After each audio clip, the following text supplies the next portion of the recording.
দেশে বিদ্যুৎ নেই, দোষ কার? তারেক রহমানের। দেশে অর্থনীতি শূন্য, দোষ কার? তারেক রহমানের। দেশের ব্যাংকগুলো গ্রাহকদের টাকা দিতে পারতেছে না, দোষ কার? তারেক রহমানের।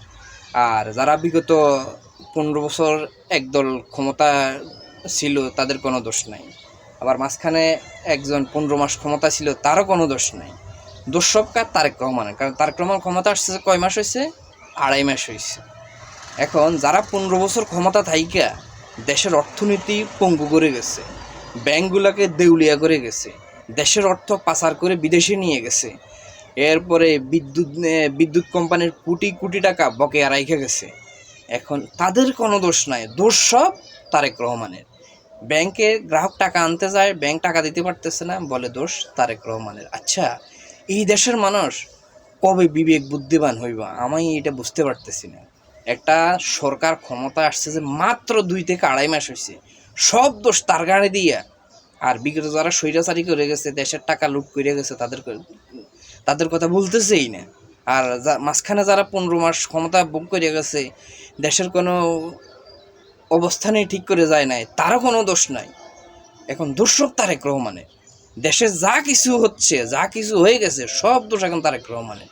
কিরে ভাই, তোরা এত বিবেকহীন কোথার থেকে হইছিস?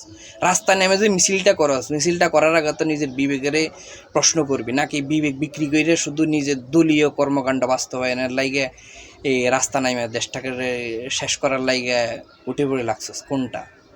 মানে তোরা এত বিবেকহীন কি লেগে, আমি এটা বুঝতেছি না। রাজনীতিটা করছ অন্তত রাজনীতি দেশের মানুষের লাগে কর, নিজের দলের এজেন্ডা বাস্তবায়নের লাগে রাজনীতিটা করিস না। তারেক রহমানের দোষ দিয়ে কি লাভটা হইব? দেশ তো আগেই ফোন মাইরা গেছে, এক দলে ফোন মাইরাই তো দেশটা শেষ করে গেছে। এখন তারেক রহমানের দোষটা তোরা যে দিয়া এই যে দেশ আন্দোলন মিছিলের হুমকি দেস, মিছিল করস, কি লাভটা হইব? তারেক রহমানকে সহযোগিতা করলে, কাজ করার সুযোগ দিলেই না দেশটা উপকার হইব, দেশের মানুষ শান্তিতে থাকতে পারবো। বেটায় আইসি যে 2 মাস হয়েছে, বেটারে কি করতে আসিস তোরা? কোনো কাজে করতে সুযোগ দিতে চাস না। আল্লাহ তো বিচার করবো। এই যে দেশটারে যে তোরা আবার এই যে ফায় তারা করতেছ শেষ করার লাগে, দেশের মানুষ কিন্তু তো করে ছাড়তো না, আর পেয়ে দিলে ছাড়তো না। বাজুং বুঝাইয়া যা করবি, ছাড়তো না এই দেশের মানুষের তোদেরকে, আমি বইলা দিলাম। দেখিস মিলে রাইস বাসসকে বাজুং বুঝাইয়া মানুষের চোখে দুলু দিয়ে ওই চশমা পরাইয়া নিয়ে দেশের মানুষকে বুঝাই দিবি, বাজুং কাম হইতো না। দেশের মানুষ সব কিছু বুঝে, পাড়াই এলে বুঝিয়ে দিলাম। সাবধান হয়ে যা, দেশের সরকারের কাজ করার সুযোগ দে। কাজ করার সুযোগ দেওয়ার পরে যদি সরকার কাজ না করে, তখন না তুই সরকারের সমালোচনা করবি। হুকিন্নি কোন আনকার।